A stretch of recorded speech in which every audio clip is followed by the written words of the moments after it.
Hi, I'm Chris Headland and I'm the Director of Teaching and Learning at the School of Computer Science. This is the first video in the External Network series, and we're going to be talking about the benefits that external networks can bring to your teaching and learning practice. In this series, I'm going to be sharing some of my experiences, but I've also reached out to my external network to share some of their ideas as well. First and foremost, a well-developed external network can be a great opportunity to learn because it can expose you to a broad range of ideas. And these ideas aren't always from my discipline, which I think is a sentiment my colleague Sue said best. I can learn from people that share my discipline, but also are outside of my discipline. And it's really interesting to see the different approaches to learning and teaching. My colleague Raj had something very similar to say, specifically around the specific teaching methods that we use in our disciplines. We all have heard about signature pedagogies and how they can be discipline specific. So unless as an educator, we have those connections with people from different disciplines, not only in our institutions, but also beyond institution and beyond the country, we can't really get the true flavor of those things. And to get that holistic idea of all of these things, it's extremely important to have those networks.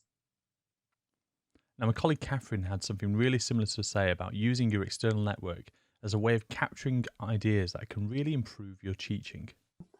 I think the main thing is I just steal ideas. I think I'm a bit of a magpie. So when I see people presenting great ideas through something like LTHE chat, and I often think, ooh, that would be really relevant for something I'm doing. Often that takes some aspect of my teaching off in a completely different direction. It's kind of like crowdsourcing ideas. Another advantage of a well-developed external network is it can help you escape your silo and break out of your bubble of practice, which can really help you see a bigger picture across the sector. This idea of taking different perspectives and different viewpoints is put really well by my colleague Beck. In the institutions that we all work in, it's quite difficult to break out of the silo even within the institution, and then it feels like within the sector it's difficult to overcome some of those boundaries as well. But really, if you are able to do that, being able to then go from a micro, meso, macro view of things, I think it helps energize you and inspire you when you see good work going on, and it helps give you solace on the bad days as well. I think this is a really understated value of an external network.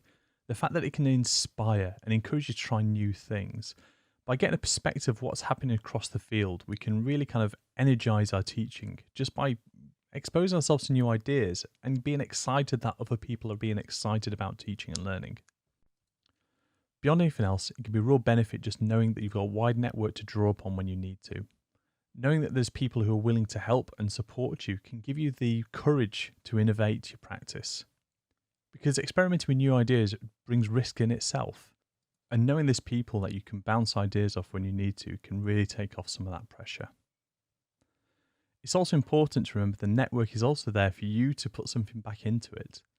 You know, it's a two-way relationship, and sometimes people might need your help. Sally, one of my mentors, made this point about an external network being a two-way relationship. For me, the main benefits of having an external network are that you're able to broaden your horizons, and when you need to, you can draw on a very wide range of people to help them and also to be helped. Now, beyond these kind of altruistic and developmental benefits to a network, there can be other career benefits as well. People often share opportunities through their external networks, such as funding opportunities or jobs. By being an active member of these networks, you'll see more of these opportunities, but also more people know who you are and might reach out to you directly. This is something that Jim mentioned when I spoke to him. One of the biggest advantages of a strong external network is just the ability to be open to more opportunities because people know who you are. There is the old, it's not what you know, it's who you know. And that is true because if people know who you are, they can see the work you're doing early, and that opens a lot more opportunities for you. Just because people have kind of already pre-evaluated what you can do.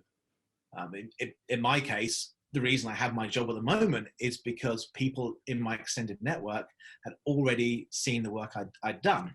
The last major advantage of curating an external network that I want to talk to you about is the opportunities for mentorship. You may find senior, experienced colleagues willing to offer you advice on your practice and your career aspirations. Sally had this to say. those of us who've been around a long time, never mind if you contact us directly through Twitter or through other means, and actually start communicating with us, then that's a really nice opportunity for me to start pointing people in the right direction.